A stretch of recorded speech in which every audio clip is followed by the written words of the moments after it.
निर्मला देव्यै नमो नमः। ॐ त्वमेव साक्षात् श्रीकल्की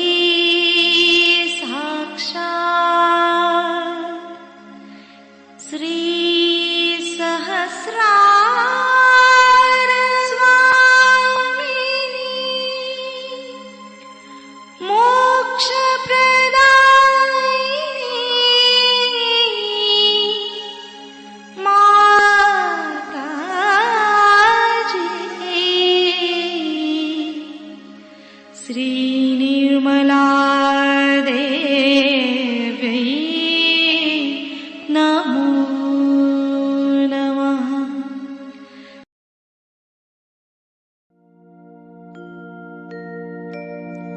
ॐ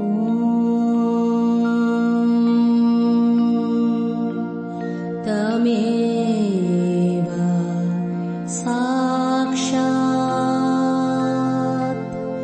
श्री गणेश साक्षात्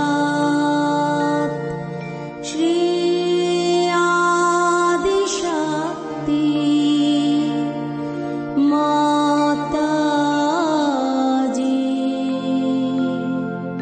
श्री निर्मला देवै नमो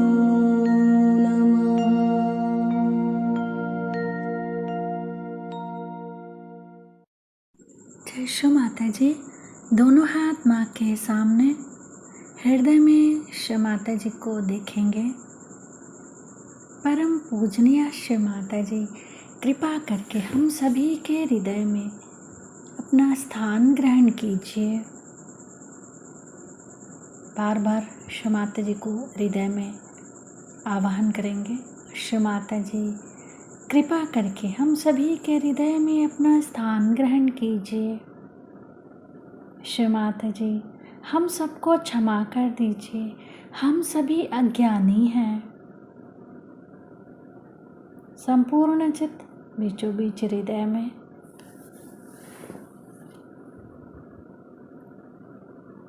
क्षमा रूपेण संस्थिता या देवी सर्वभूतेषु क्षमा रूपेण संस्थिता नमस्तस्यै नमस्तस्यै नमस्तस्यै नमो नमः।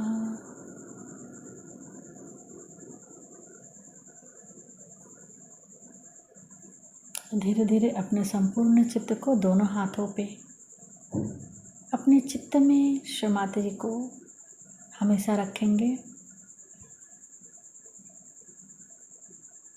धीरे धीरे अपने संपूर्ण चित्त को लेफ्ट विशुद्धि पे, बाएं विशुद्धि पे संपूर्ण चित्त। श्री माता जी, आपकी परम कृपा में मैं केवल एक शुद्ध आत्मा हूँ।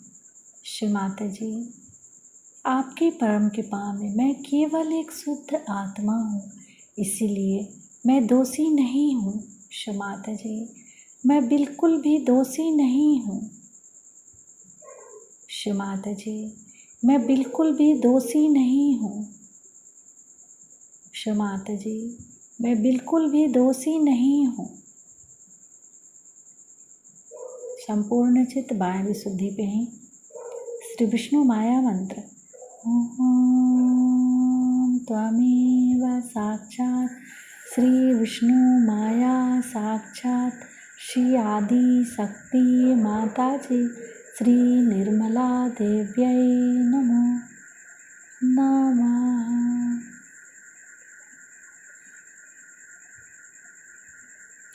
बाएं विशुद्धि पर अपने चित्त को क्लॉकवाइज घुमाएंगे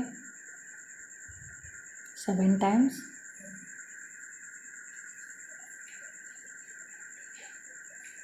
श्री माता जी, आप ही ने तो हमें आत्मा बनाया है, हमें सभी प्रकार के दोष भावनाओं से मुक्त कीजिए। क्षमात जी, कृपा करके हमें सभी प्रकार के दोष भावनाओं से मुक्त कीजिए।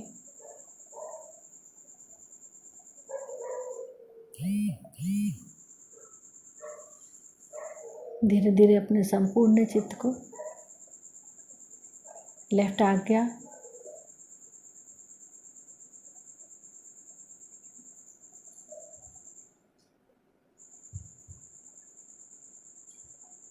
फिर सहस्त्रार। सहस्त्रार पे माँ के श्री चरण कमलों को देखेंगे। माँ के श्री चरण कमलों की परिक्रमा सहस्त्रार पे करेंगे 7 टाइम्स।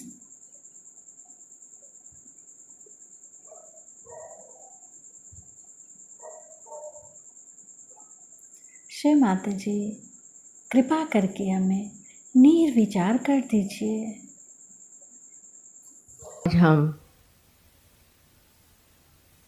श्री महादेव शिव शंकर की पूजा करने के लिए एकत्र हुए हैं। शंकर जी के नाम से अनेक व्यवस्थाएं दुनिया में हो गई। आदि शंकराचार्य के प्रसार के कारण शिव जी की पूजा बहुत जोरों ने मनाने लगे और दक्षिण में तो 2 तरह के पंथ तैयार हो। एक जिसको शैवाइट्स कहते हैं और दूसरे जो वैष्णवाइट्स कहते हैं। अब शैवाइट माने शिव को मानने वाले और वैष्णवाइट जो विष्णु को मानने वाले। अपने देश में विभाजन करने में हम लोग बहुत होशियार हैं। भगवान के भी विभाजन कर डालते हैं और फिर जब उसको एकत्रित करना चाहते हैं तो और उसका विद्रूप रूप निकल आता है। जैसे कि एक अय्यप्पा नाम का नया निकल आया है मामला, वो बहुत गलत चीज है। और उसमें ये दिखाया है कि विष्णु जी ने जब मोहिनी रूप धारण किया तो उनसे एक बच्चा पैदा हुआ शिव जी से। ऐसे कहीं हो सकता है क्या? ऐसी गलत सलत बातें हमारे देश में बहुत निकल आती है और फिर उसी के अलग अलग संघ बन जाते हैं। कोई ना कोई बहाना झगड़ा करने के लिए मिल जाए तो हिंदुस्तानी बहुत खुश होते हैं। अगर उनके पास झगड़ा करने के लिए कोई चीज़ नहीं हो तो वो कोई ना कोई कल्पना से ही चीज़ें निकालते रहते हैं। सो ये दोनों ही चीज़ एक दूसरे से इस तरह जुटी हुई है कि जैसे सूर्य से सूर्य के किरण, शब्द से अर्थ, चांद से चांदनी।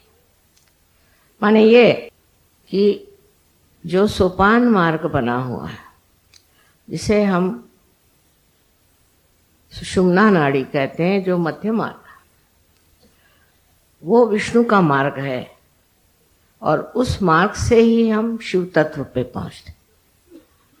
तो जो मंजिल है वो है शिव तत्व की, शिव की, और जो रास्ता है वो विष्णु का बनाया हुआ है। इस रास्ते को बनाने में विष्णु ने और आदि शक्ति ने मेहनत की। इसमें शिव जी का कोई हाथ नहीं। वो तो आराम से अपनी जगह बैठे हैं, जिसको आना है आए, नहीं आना नहीं है। सो इस शिव तत्व को प्राप्त करने के लिए हमें इसी विष्णु मार्ग से जाना चाहिए और उसके लिए जो अनेक चक्र हैं उनको पहले ठीक करना चाहिए। जब ये चक्र ठीक हो जाते हैं तब हमारा विष्णु मार्ग खुल जाता है और उसी के साथ फिर हम धीरे धीरे ऊपर उठने लग जाते हैं। अब इन चक्रों के बारे में मैंने तो बहुत बताया था, पर हृदय में भी एक चक्र है जिसको हम कहते हैं लेफ्ट हार्ट। ये हृदय का चक्र नहीं है, ये सिर्फ एक तरह से हृदय जो है वो प्रतिबिंब है, रिफ्लेक्शन है महादेव का। शिव जी का स्थान तो सर से ऊपर है, बुद्धि से ऊपर, विचारों से ऊपर। ऐसे तत्व को प्राप्त करने के लिए सबसे पहले हमें इधर ध्यान देना चाहिए कि हमारा हृदय कितना साफ है। हृदय के अंदर हम अनेक तरह की गंदगी को पालते हैं। जैसे कि हम किसी से ईर्ष्या करते हैं, ईर्ष्या करना जैसे कि किसी ने आपके साथ दुष्टता भी की हो, आपको सताया भी हो, परेशान किया हो, लेकिन उससे ईर्ष्या करने से कोई फायदा नहीं। आपका हृदय अगर स्वच्छ है तो आपका जो आईना है जिसमें परमात्मा का प्रतिबिंब पड़ने वाला है वो साफ रहेगा। लेकिन आपके अंदर अगर ईर्ष्या हो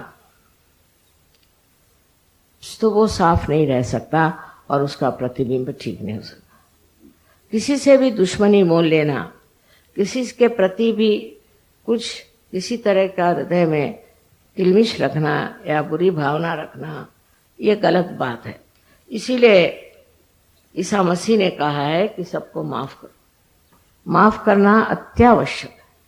और उनसे पहले भी और बाद में भी अनेक साधु संतों ने यही बात कही कि सबको माफ कर दो। जैसे ही आप माफ कर देते हैं वैसे ही महादेव ऐसी चीजों को अपने हाथ में ले लेते हैं। सबसे जो सूक्ष्म शक्ति है वो महादेव की शक्ति, और वो उसको फिर पूरी तरह से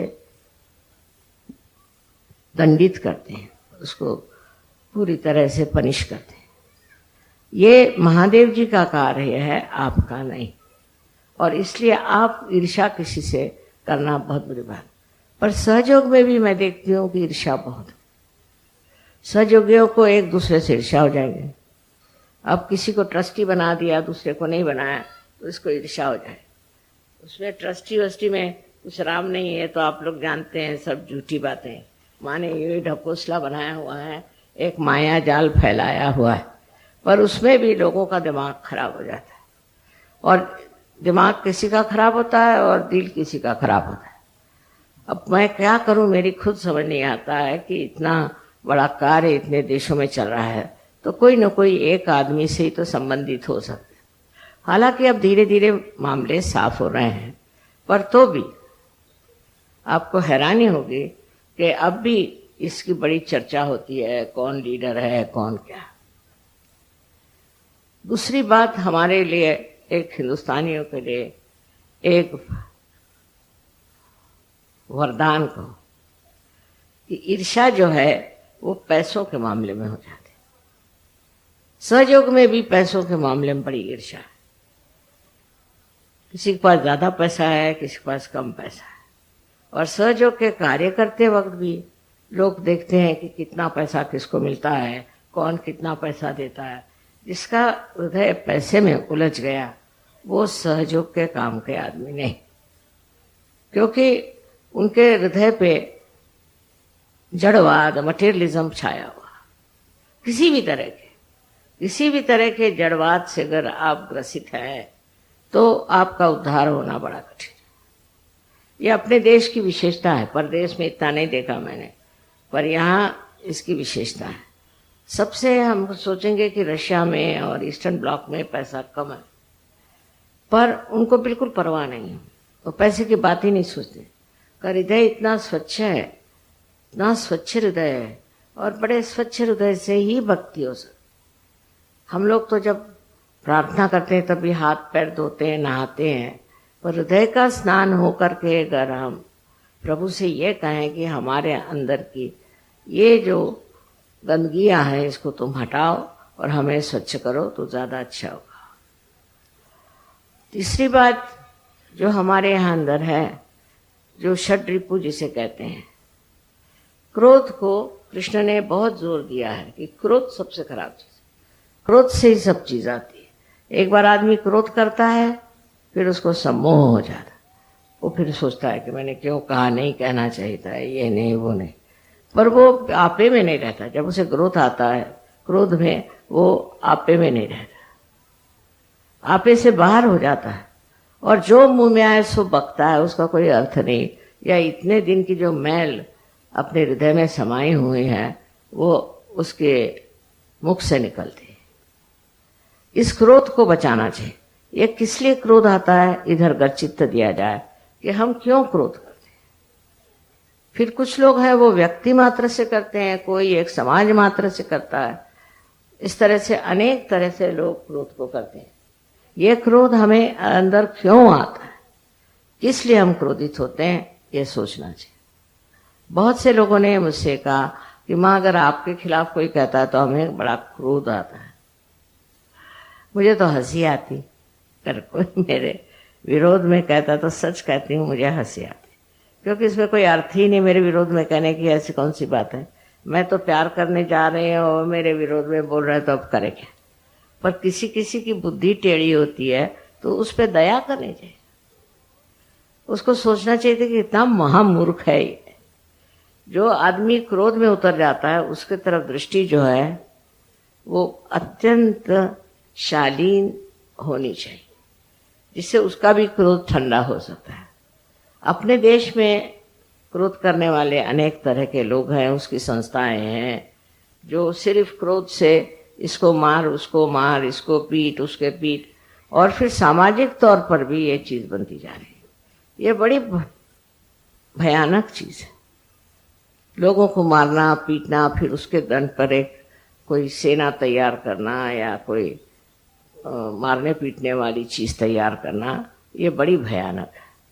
हालांकि अगर अपने संरक्षण के लिए कोई आदमी ऐसी चीज रखता है तो उसमें इतना हर्ज नहीं, पर तो भी अगर वो परमात्मा का भक्त है तो उसको कोई जरूरत नहीं।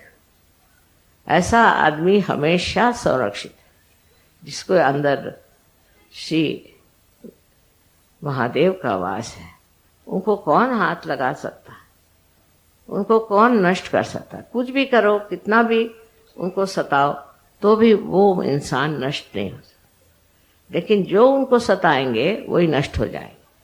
जब इस बात का पूर्ण विश्वास आपके अंदर हो जाए कि जो आपको सता रहे हैं वही नष्ट हो जाएंगे, अपना दिल, अपना हृदय आप एकदम स्वच्छ रखें। स्वच्छ हृदय में ही ये कार्य हो सकता है, क्योंकि शिव का स्थान हमारे अंदर प्रतिबिंब रूप है, और जो आईना स्वच्छ होता है उसी में उसका प्रतिबिंब पड़ता है। शिव जी का क्रोध एक ही बार होने वाला, और होता है एक बार, ऐसा लोग कहते हैं, पर मैंने अनेक बार उनको क्रोधित होते देखा, क्योंकि उनका अधिकार है, उनका अधिकार है क्रोध करने का। अगर कोई आदिशक्ति के विरोध में कार्य करता है तो शिव जी का हाथ बड़ा लंबा है, कुछ भी करो वो मानते नहीं हो, ठिकाना ही कर देते हैं, क्योंकि वो जानते हैं कि आदिशक्ति जो है वो तो कुछ नहीं करेगी, वो तो किसी को दंडित नहीं करेगी, वो सबको माफ कर देगी। तब उनका हाथ इतना लंबा है कि जिसकी कोई हद नहीं, और जब वो हाथ चलता है तो फिर कोई नहीं रोक सकता। उनसे आगे कौन बोले, उनके आगे भी मर्यादाएं हैं जिसको आप उठा नहीं सकते, बढ़ा नहीं सकते। इस तरह से आपको समझना चाहिए कि अपने वैयक्तिक जीवन में सहयोग में आपको शिव जी का ही अनुसरण करना है, क्योंकि नहीं करोगे तो पहली चीज है हार्ट की बीमारी हो जाए। ये पहली चीज है, हार्ट की बीमारी हो जाए। इसमें दो तरह से खेल होता है, एक तो अति क्रोध से हार्ट पकड़ जाता है, और दूसरा है कि क्रोध के बाद पश्चाताप हो तो आपके अंजाइना की बीमारी हो जाती है। इस प्रकार दोनों ही चीजें बेकार है, पर कहने से क्रोध नहीं जाता। ये तो एक शराब जैसी चीज है, आदत हो जाती क्रोध करने की, उसी में मजा आता है, बस मुंह फूलने लग जाएगा और गुस्सा आने लग जाएगा, आप उसको कंट्रोल नहीं कर पाए।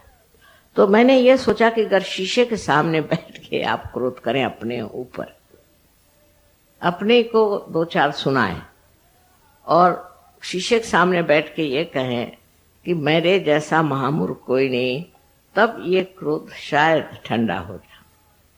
ये भी मैं शायद ही कह रही हूँ, क्योंकि कभी कभी ये समस्याएं इतनी उलझी होती हैं कि उसको सुलझाना बहुत मुश्किल है।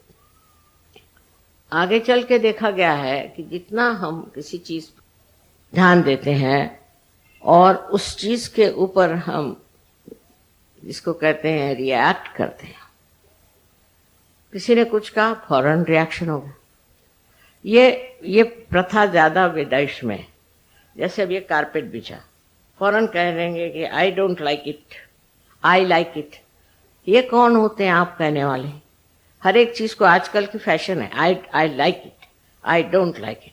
हर एक आदमी जैसे कोई बड़ा भारी चिकित्सक है जो कहेगा कि मुझे पसंद है, मुझे पसंद है। ये कहना ही नहीं चाहिए। ये कहना ही आपके आज्ञा का लक्षण है कि आप अपने को समझते क्या है कि आप उसको कहते हैं ये मुझे पसंद है, ये मुझे पसंद है। कोई भी चीज को पसंद नापसंद करने का आपको कोई अधिकार नहीं। किसी बेचारे ने बढ़िया तरीके से, समझ लीजिए, आपके लिए फूल दिया तो आप कहेंगे साहब मुझे ये फूल पसंद है। उसके पीछे छिपी हुई उसकी भावना को आप इसलिए नहीं समझ पाते कि आपके अंदर शिव तत्व नहीं। एक छोटी सी भी चीज हो, अगर किसी ने गरीब ने आपको दी है तो उसको आप अगर उसकी भावना को पीछे समझ नहीं पाते, किस प्रेम से वो चीज लाए। इसके लिए हमारे यहाँ सुदामा का उदाहरण दिखाया गया है कि वो एक कुरमुरे लेके पहुंचे थे उनके पास में, और उनका कितना मान श्री कृष्ण ने किया। कोई चीज जो प्रेम भाव से देते हैं वो ऐसा ही है जैसे कि एक शीशे को आप पारस पीछे से लगा दीजिए, चमक जाता है। ऐसे ही चीज है, अगर आपके अंदर भावना बहुत सुंदर हो, अच्छी हो, पर पैसा नहीं हो, तो आप कोई छोटी सी चीज भी उनको लेकर दे दें तो दूसरे को सोचना चाहिए आहा क्या बढ़िया चीज। किंतु इस भावना से मनुष्य के अंदर एक सूक्ष्म दृष्टि प्राप्त होती है, जिसको कहना चाहिए कलात्मक, जिसमें कला का प्रादुर्भाव होता है, से कला दिखाई देती है। तो आप समझते हैं कितनी कलात्मक चीज है। ये कला है प्रेम की कला, ये प्रेम की कला है। इस कला से आप देख सकते हैं कि इस मनुष्य में कितना प्यार है, कितना मोहब्बती है, कितना प्रेम करने वाला है, कितना सज्जन है, कितना अच्छा है। जब आप ये चीज देखना शुरू करेंगे तब आपकी नजर अपने ऊपर जाएगी और आप ये सोचेंगे कि मैं क्या हूं, मुझ में इतना प्यार है, मुझ में ये सज्जनता है, मुझ में ये अच्छाइयां हैं कि मैं ऊपरी जबानी जमा खर्च करता हूं और लोगों को भुलावे में डालता हूं। वास्तविकता हम अपने ही को भुलावे में डालते हैं। जब हम गलत काम कर रहे हैं, गलत तरीके से रह रहे हैं, जब हमारे जीवन में पूरी तरह की गलत गलत धारणाएं बनी हुई हैं, तो हम किसी को भी सुख नहीं दे सकते और अपने को तो बिल्कुल ही नहीं दे सकते। इसलिए स्वार्थ की दृष्टि से भी, स्वार्थ शब्द बड़ा सुंदर है, स्व का अर्थ जानना चाहिए। स्व माने आत्मा, उसका आप अर्थ जाने। अर्थ जानने के लिए शिव जी की पूजा लोग करते हैं, पर मैंने देखा कि शिव जी की पूजा करने वाले लोग बड़े गुस्से वाले, बड़े क्रोधी, बड़े कंजूस और न जाने क्या क्या होते हैं। शिव जी जैसे दाता कोई नहीं, शिव जी जैसे प्रेम करने वाले, जो ये प्यार का स्रोत है, जो आज बह रहा है, ये शिव जी के चरणों की लीला है। उन्हीं के वजह से ये कार्य हो रहा है कि मनुष्य प्यार में डूबा जा रहा है। सहयोग के बाद, सहयोग के बाद जब आपकी स्थिति वो हो जाती है तो आप जब आत्मा कहना चाहिए या आपके अटेंशन जो है, चित्त जो है, वो शिव जी के चरणों में लीन हो जाता है। और शिव जी के चरणों में लीन होते ही क्या होता है कि आपके अंदर जो पंचतत्व के गुण हैं वो भी बिल्कुल सूक्ष्म हो जा रहे हैं। मैंने आप लोगों से पहले 4 तत्वों के बारे में बताया था, पर 5वां तत्व जिसे कि ईथर कहते हैं अंग्रेजी में, उसके बारे में नहीं बताया, अपने आकाश कहते हैं। आकाश तत्व का ये है कि जब मनुष्य सूक्ष्म स्थिति में जाता है तो उस सूक्ष्म आकाश को भी प्राप्त करता है। वो आकाश जो कि ईथर को चला, उस आकाश को चलायमान भी करने की जरूरत है। अगर किसी को कोई तकलीफ होती है, कोई परेशानी होती है, तो वो सब जगह व्याप्त है। हर जगह वो आकाश तत्व जो है, तत्व मैं कह रही हूँ, व्याप्त है। फौरन आपका असर वहां पहुंच जाता है जहां जरूरत होती है। बड़े कमाल की बात है, पर होता है और हुआ है, और इसी को लोग चमत्कार कहें, पर ऐसी बात नहीं है। सहयोग में अगर आप शिव तत्व में जागृत हो जाए तो आपके अंदर के जितने सूक्ष्मतर कहना चाहिए जो भाव हैं और जो स्थिति है वो जागृत हो जाती है। इसलिए चाहिए कि हम लोग पहले अपने दिल को साफ करें। अब दिल के साफ करने में मैंने आपसे 3 रिपुओं की बात करी। अब चौथा रिपु जो हमारे अंदर है वो है मद। मद माने घमंड।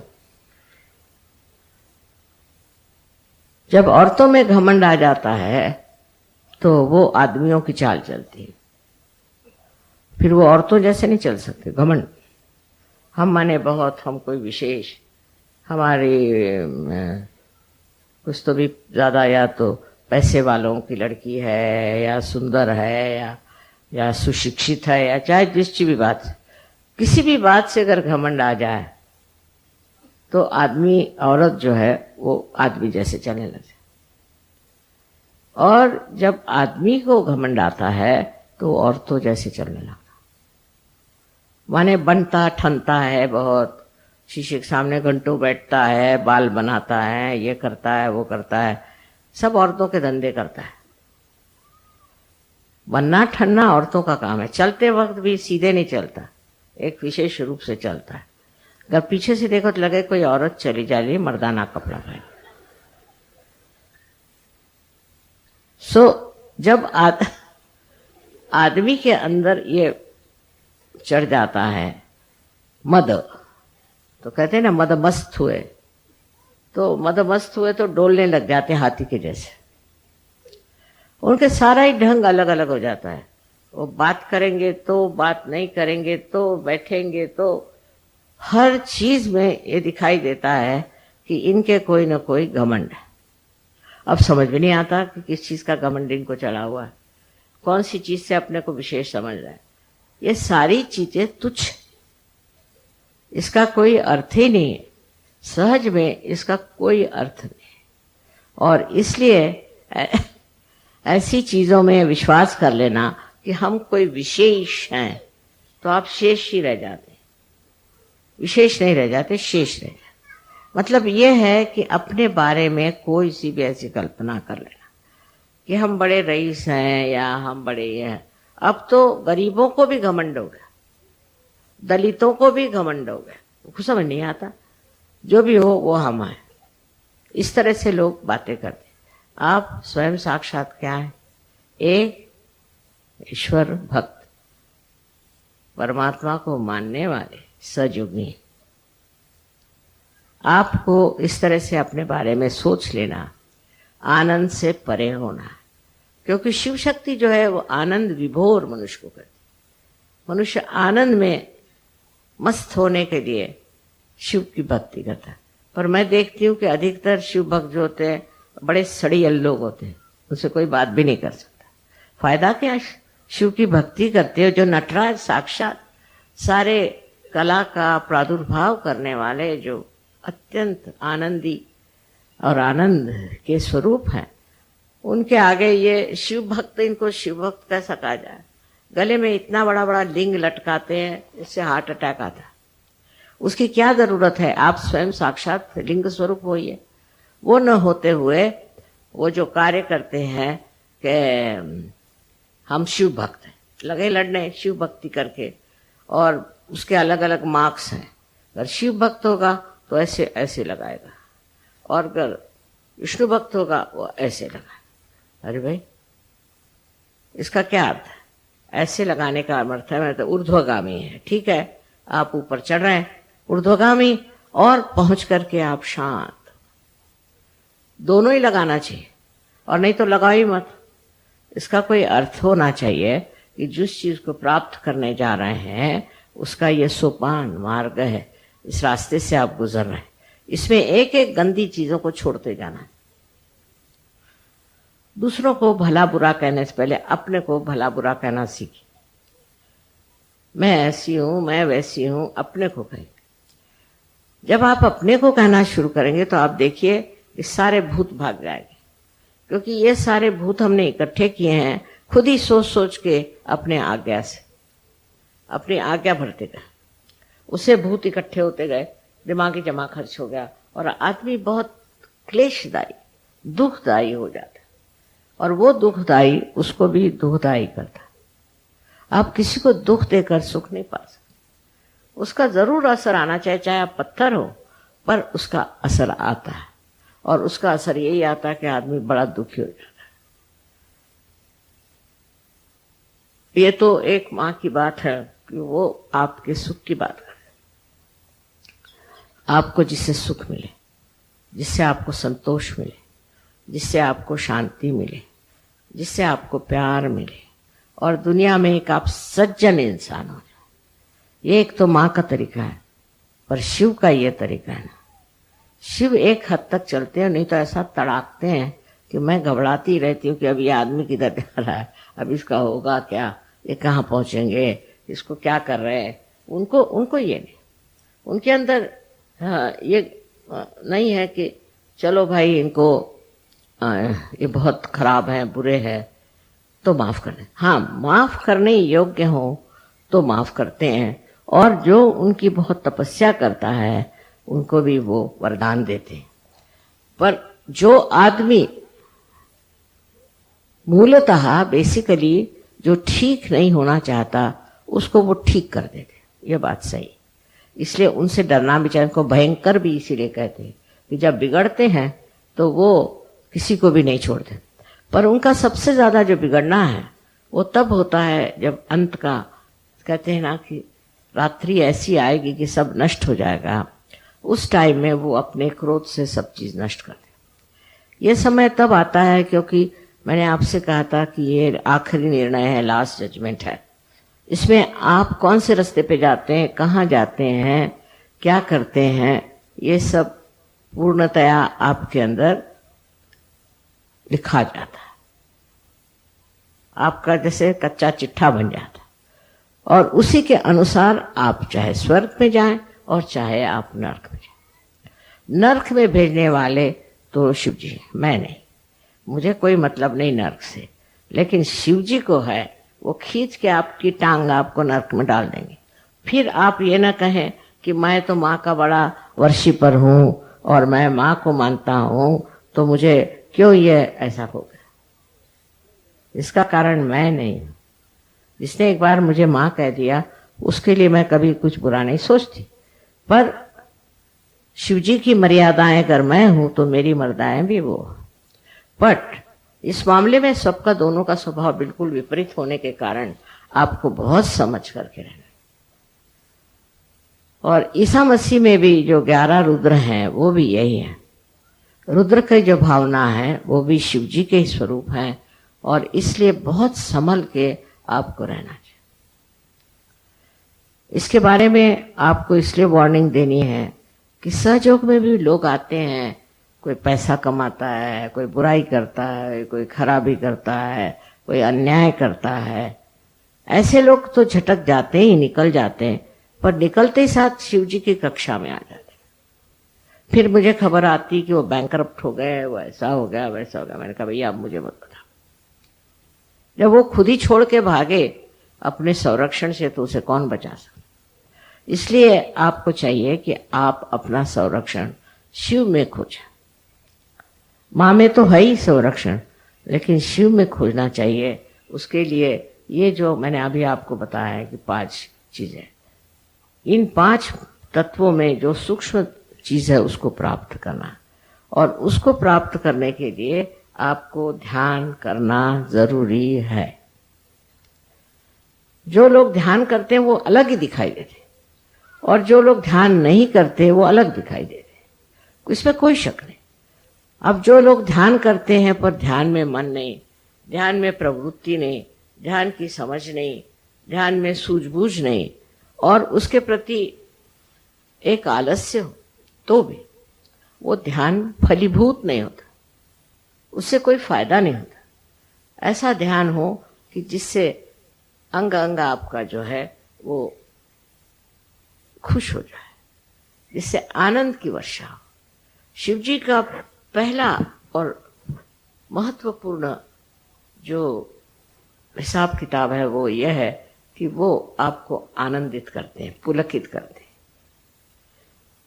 उनके नामस्मरण से ही मनुष्य को आनंद मिलना चाहिए, पर उसके अपोजिट होता है, उसके विरोध में ही लोग रहते हैं।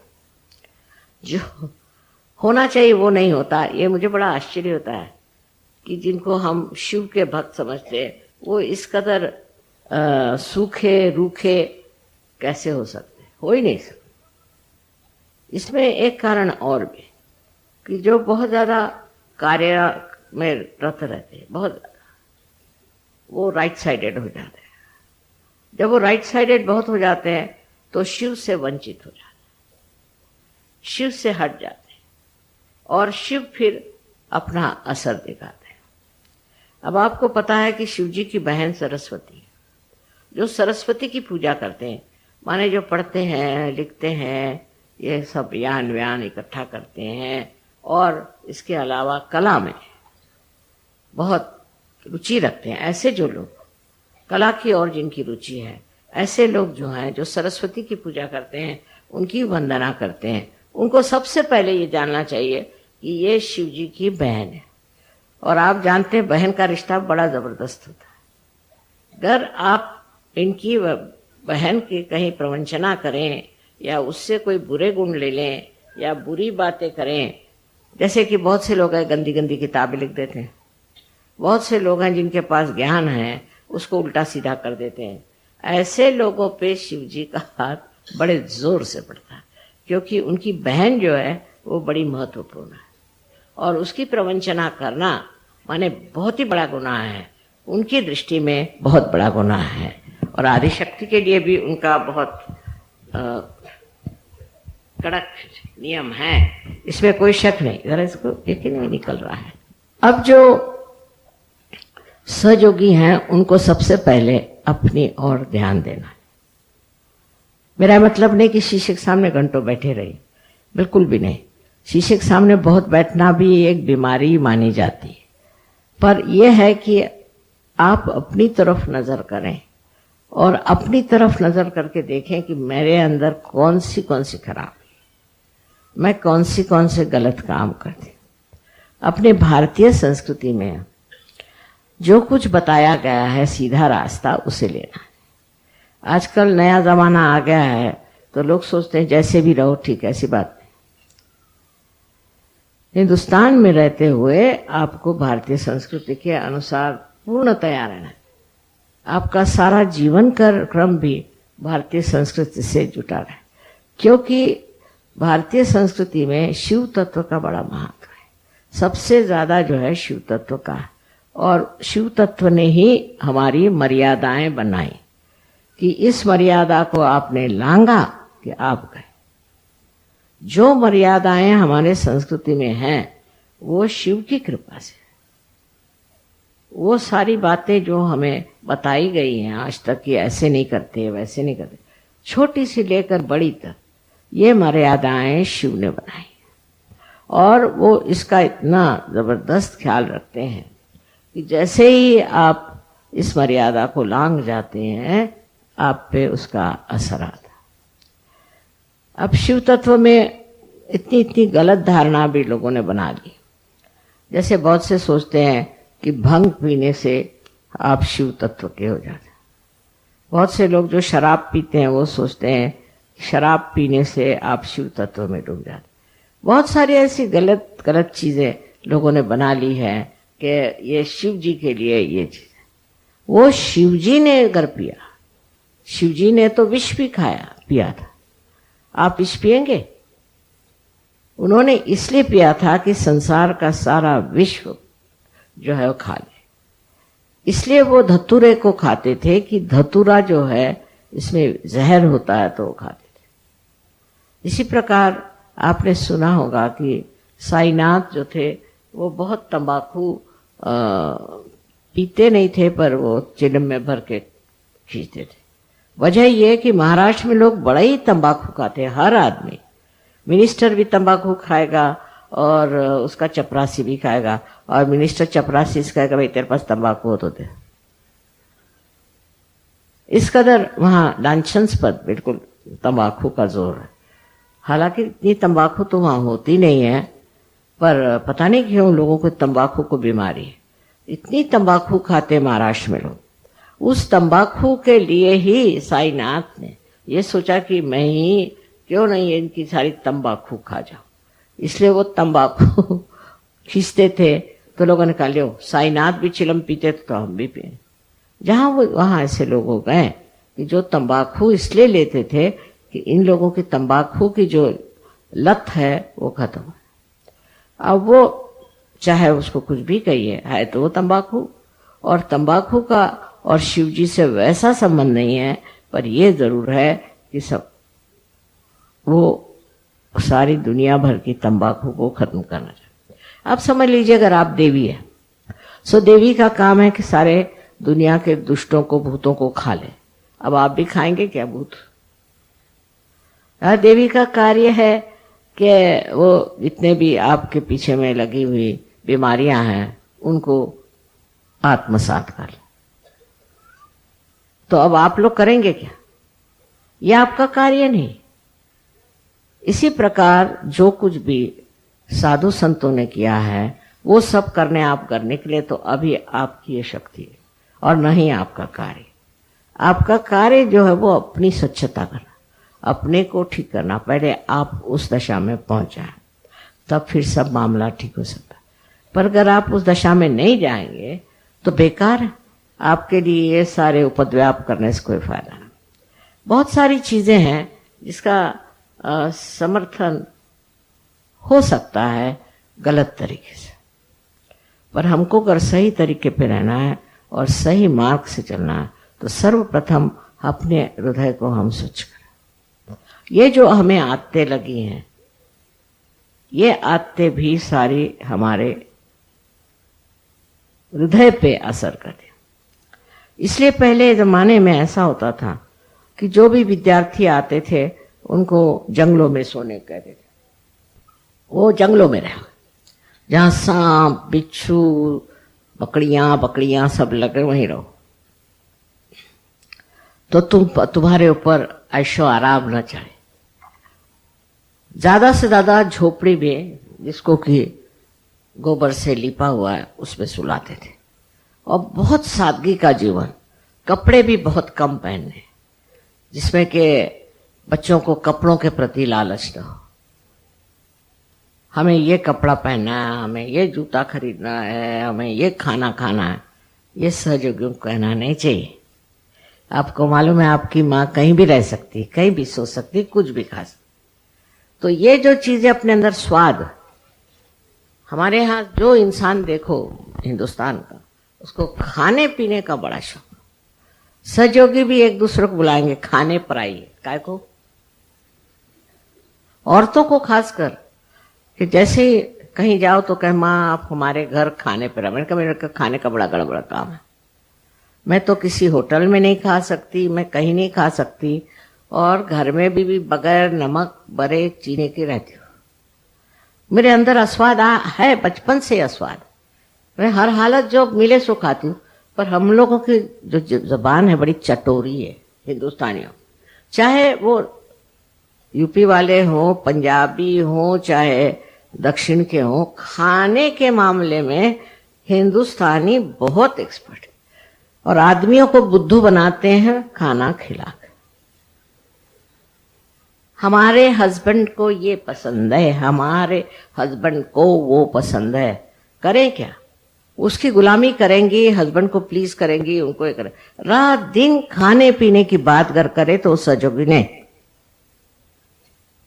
अब बाबा जब मैं वहां थी मिलान में, वहां जब प्रोग्राम हुआ गुरु पूजा में, मैंने खुद खाना बना, क्या करें 4 साल तक मैं वहां खाना बनाती रही, क्योंकि दूसरे लोग अच्छा खाना नहीं बनाते थे। लोग कहते माँ ये तो प्लास्टिक के जैसे करा, पर हिंदुस्तानी उसमें विशेष। जितने भी हिंदुस्तानी वहां आएंगे सब मुझे मिलना चाहेंगे, उनका विशेष अधिकार मेरे ऊपर। और दूसरा खाने पीने में बड़ा कि यहाँ का खाना ठीक है। अब एक और नई चीज शुरू हो गई हिंदुस्तानियों में कि अटैच्ड बाथ चाहिए।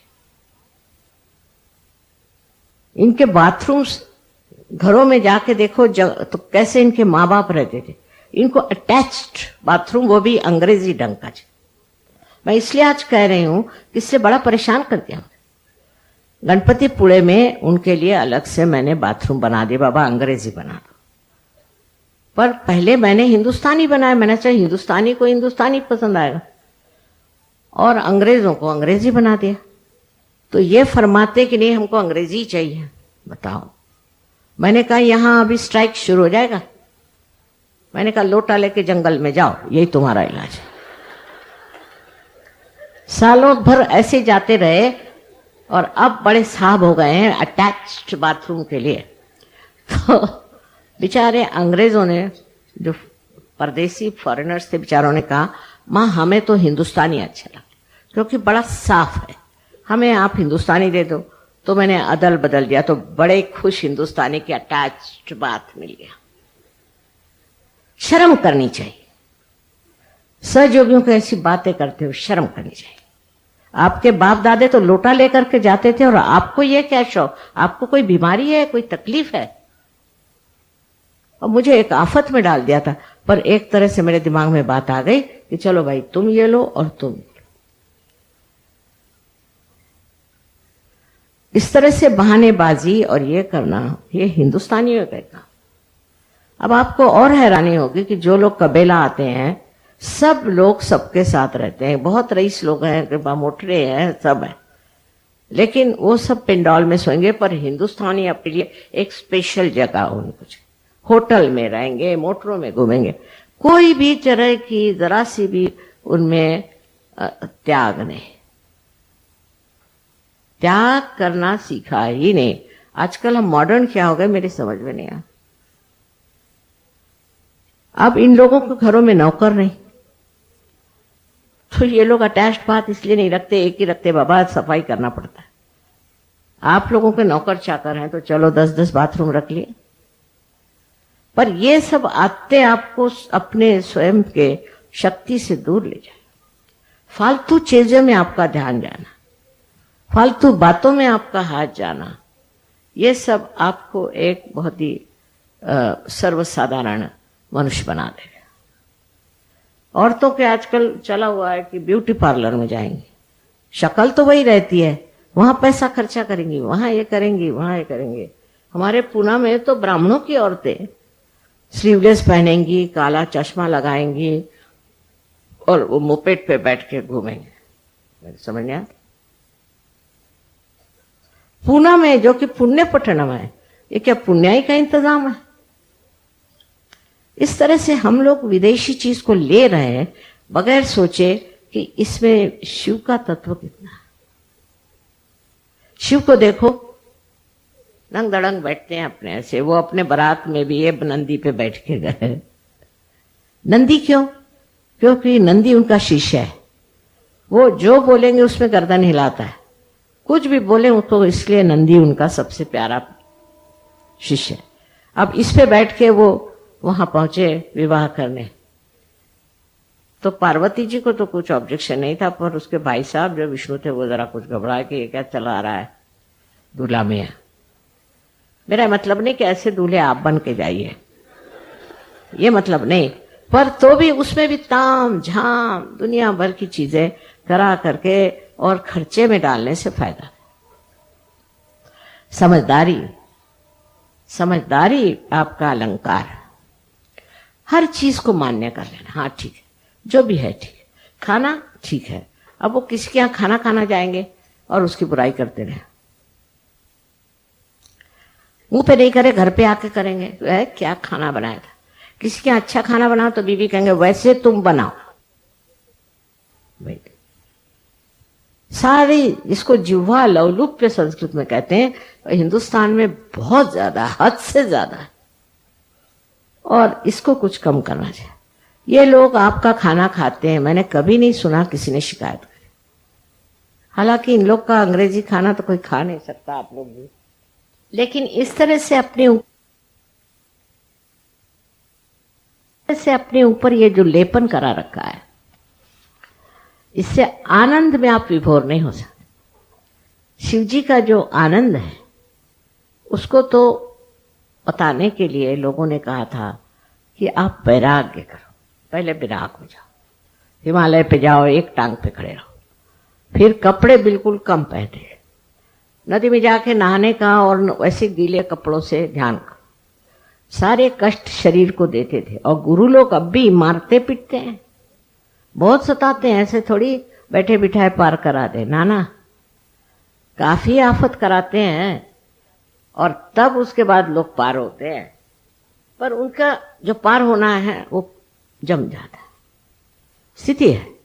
और आप लोगों को ऐसे ही प्यार करा दिया, अब वो बाकी के पीछे की चीजें तो चल ही रही सर,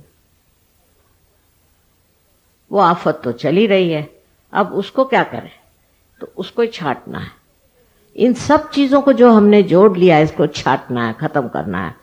और उसको उपद्रव करने की जरूरत नहीं, कि कोई वैराग्य लेने की जरूरत नहीं, घर द्वार छोड़ने की जरूरत नहीं, किसी भी तरह का द्राविड़ी प्राणायाम कहते हो करने की जरूरत नहीं। पर एक चीज जरूर है, कि अपना ये कम करना चाहिए, कम करते जाना, धीरे धीरे कम कर। अस्वाद अंदर आना चाहिए, बहुत जरूरी। अस्वाद एक बड़ी भारी चीज है। लोग बहुत नाराज होते थे, अगर खाना उनके समझ में नहीं आया तो थाली फेंकेंगे, कहीं मारेंगे पीटेंगे नौकरों को, पता नहीं क्या करते। अगर आपके अंदर अस्वाद आ जाए तो बहुत हलवाइयों की दुकानें भी बंद हो जाएंगी मेरे ख्याल से। बहरहाल मेरा कहने का मतलब यह है कि शरीर का माध्यम नहीं करना, शरीर के लिए कंफर्ट है। समझ लीजिए अगर आप पलंग पे सोते, जमीन पे नहीं सो सकते, तो 10 दिन जमीन पे सोई, कैसे नहीं सो सकते। अपने शरीर को अपना गुलाम बनाए बगैर नहीं हो। अपने कंफर्ट की बातें जो हैं वो खत्म करें। बहुत से लोग हैं वो बस से नहीं चल सकते, क्योंकि वो मोटर से ही जा सकते। फिर इसकी मोटर मांग, उसकी मोटर मांग, इसमें बैठ, उसमें बैठ। पर कोई भी ये नहीं सोचेगा चलो आज बस से चल के देख क्या होता है। और पहले तो बस भी नहीं थी, लोग चलते ही थे। हम जब स्कूल में पढ़ते थे 5 मील रोज सवेरे चल के जाते थे। हमारे घर में मोटरें थी, सब कुछ। ये माँ बाप की हमारे, पर हम खुद बहुत शौकीन थे। पैदल चलो, और जूते नहीं पहनते थे, चप्पल नहीं, हाथ में लेके जाना, क्योंकि वाइब्रेशंस की वजह से अच्छा था जमीन पे चलना। आप लोग भी थोड़ा सा जूतों के बगैर, चप्पल के बगैर चलना सीखें, बहुत जरूरी है। उससे बड़ा फायदा हो, जमीन को भी वाइब्रेशंस मिलेंगे और आपको भी अच्छा लगे। हर तरह की चीजों में हम लोग बहुत ज्यादा आराम पसंद होगा। पहले 2-4 नवाब लोग जैसे थे वैसे अब हम लोगों का। और क्या मिला है, उससे कुछ नहीं मिलने वाला। ये सब की गुलामी करते करते सारी जिंदगी बीत जाएगी। इस गुलामी को कम करना है और सिर्फ परम शिव के तत्व को अपने अंदर धारण करना है। और उसके लिए जरूरी है कि कोई भी चीज महत्वपूर्ण है। आज ये कपड़ा पहना है तो कल वो कपड़ा पहने, तो उसके साथ वो मैचिंग करना है, तो उसके साथ वो चाहिए। जो कुछ मिलता है ले लो, जो कुछ आता है उसको पहन लो, कोई हर्ज नहीं, उसमें आप पे कोई आफत नहीं आने वाली। उल्टे आपको समाधान होगा कि मैं समाधान, जो भी मुझे मिला वो मैं समाधान से स्वीकार किया। आजकल हमारे वहाँ पता नहीं यहाँ भी है क्यों नहीं, कि वो गैस का सिलेंडर 16 रुपए महंगा हो गया। तो औरतें, उनकी बड़ी फोटो आई, सब बड़ी सजी धजी। मैं कहा ये 15 रुपए का तो इनके पाउडर ही लगता होगा।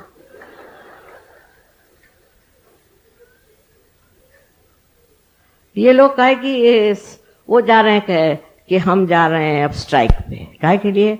क्योंकि 15 रुपए बढ़ गए और तनख्वाहें आपकी इतनी बढ़ गई, वो किसी को नहीं दिखाई। हम अपने सर्वेंट को पहले समझ लो कुक को 20-25 रुपए देते थे, आज 2,500 रुपए। अब वो भी शिकायत करेगा, उसको कपड़े भी मिलते हैं, सब मिलता है। कितनी भी तनख्वाह बढ़ जाए तो क्या दाम नहीं बढ़ेंगे? जहां तनख्वाह ज्यादा मिलती वहां दाम बढ़ते हैं। वो सोने की बताते ना कि जब लंका में आप सोने की ईंट मिलती, एक साहब गए सोने की ईंट लेने, तो देखा क्या कि एक दिन उन्होंने काम किया तो उनको 2 ईंटें मिली। उसके बाद वो नाई के पास गए उनकी शेव करने के लिए, तो उसने कहा कितना चार्ज करे? 2 ईंटें। जैसी कमाई वैसा खर्चा, एक समझदारी की बात है। तो लग गए उसी के पीछे में कि भाई महंगाई हो गई, ये हो गया। मेरे तक शक आता था, मैं तनख्वाह कितनी बड़ी तुम्हारी, बहुत बहुत बड़ी, फिर तुम्हें महंगाई का रोना कैसे?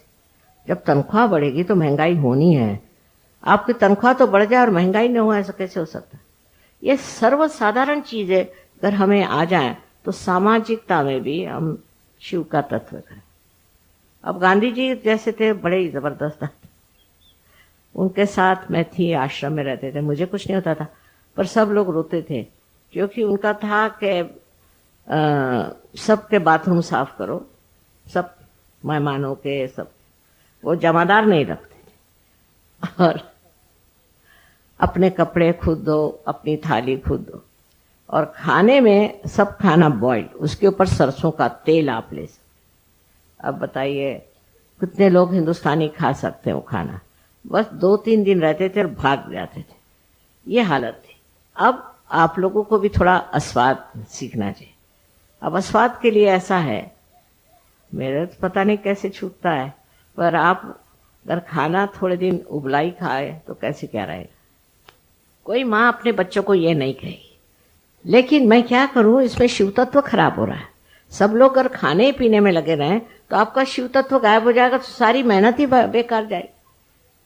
इसलिए खाने पीने में बहुत ज्यादा रत रहना कोई अच्छी बात नहीं। पहले जमाने में लोग 1 आध दिन उपवास भी करते थे, कुछ न कुछ अपना त्याग करते थे, पर आजकल बड़ा मुश्किल है ऐसा कहना कि आप अगर संतुष्ट हो जाए, समाधानी हो जाए, तो आपको कोई ज़रूरत नहीं है, बिल्कुल ज़रूरत नहीं है कि आप हर समय खाने पीने की बातें करें और अपने यहाँ खाने पे बुलाएं। फिर हमारे यहाँ एक जाति पाति बहुत है कि अगर कायस्थ हैं तो अलग हैं, हिंदू है वो क्या ब्राह्मण है तो अलग है, फलाने अलग हैं। अब भी है। अब क्या होगा कि जो कायस्थ सहयोगी हैं वो सब एक हो गए, ब्राह्मण सहयोगी एक हो गए। अरे भाई अब तुम सहयोगी हो गए, अब भी काय को ये कर रहे हैं ब्राह्मण और ये, फिर कायस्थ कायस्थों को खाने पर बुलाएंगे और ब्राह्मण ब्राह्मणों को खाने पर बुलाएंगे। अब ये इस तरह की मूर्खता अगर करनी है तो सहयोग में काय को आए? सहयोग में जाति पाति ये कुछ है नहीं, और तो आपकी वही नहीं मिटी जो बिल्कुल मूलतः गलत चीज है, तो अब क्या मिटने वाला है? शिव जी को था क्या जाति पाति? वो तो एकाक्ष को किसी की टांगे टूटी हुई, किसी का हाथ टूटा हुआ, ऐसे सब लूले बुले ले करके और अपनी बारात में ले गए थे। तो ऐसे शिव तत्व में आपके लिए बहुत ज्यादा ये कटाक्ष रखना कि हम तो भाई बहुत पर्टिकुलर हैं कि खाना जो है ऐसा होना है। फिर कायस्थों का अलग, ब्राह्मणों का अलग, और जातियों का अलग, राजपूतों का अलग, सबका अलग अलग। अब वही खाना खाइए। मुझे कभी भी समझ में नहीं आता, आज तक समझ में नहीं आया कि ऐसे अलग अलग खाने में ज्यादा आनंद आता है, तो ये लोग क्यों ऐसा ही खाना मांग? क्या वजह? बंगालियों को बंगाली, मद्रासियों को मद्रासी। तो मैंने एक बार कहा कि हमारे एयरफोर्स में, एरोप्लेन्स में कोई अच्छा स्टैंडर्ड खाना क्यों नहीं? पहले माँ ये बताइए कि हिंदुस्तान का स्टैंडर्ड खाना कौन सा? ये तो बात सही। तुम कर कोई खाना बनाओ तो कहेगा ये तो मद्रासी का, मद्रासी कहेगा ये क्या बिहारी है, फलाने का ढिकाने का ढिकाने। तो इसलिए सब तरह का खाना खाना आना चाहिए, क्योंकि यहां से सब चीज शुरू हो जाती। ये वैखरी जबान में भी एक मिठास, मधुरता होने, मुस्कुराहट में भी कभी कभी ऐसा लगता है कि रावण निकल रहे इनके मुंह में से। तो बोलने का क्या कहना, जब बोलते हैं तो लगता पता नहीं ये कौन चंडिका बोल रही कि क्या बोल रही है। औरतें बड़ी तमाशा और आदमी भी बहुत तमाशा। अजीब अजीब चीजें ऐसी बन गई हैं। इसमें शिव तत्व कहाँ है? शिव तो प्रेम का महासागर है। वो तो राक्षसों को भी उन्होंने वरदान दिए, राक्षसों को भी जिसने वरदान दिए, ऐसे शिव तत्व को हमारे अंदर अगर लाना है तो हम ऐसी छोटी छोटी बातों में कैसे उलझ, ये हम कैसे कर सकते हैं, ये बताइए। जिस तरह से हम एक दूसरों को क्रिटिसाइज करते हैं, किसी को कोई कहता है ये ऊंचा है, कोई कहता है नीचा है, ये शिव की बात है। शिव के अंदर प्रेम की धारा है बह रही, और इस प्रेम की धारा में बहते हुए आपको ऐसी उल्टी सीधी बातें करनी नहीं चाहिए, और उससे कोई फायदा नहीं होना। आपसी प्रेम, आपसी समझ और आपस का आनंद उठाना चाहिए। अब ये बात जरूर है कि सहयोगी आपस में लड़ते नहीं, ये तो मैंने देखा, और आपस में मिलते हैं तो बहुत प्रेम से मिलते हैं, पर तो भी अभी भी ये छोटी छोटी बातें जो कि बड़ी वैयक्तिक हैं, खाना पीना, उठना बैठना पैरना, ये जरा सा ठीक करना चाहिए।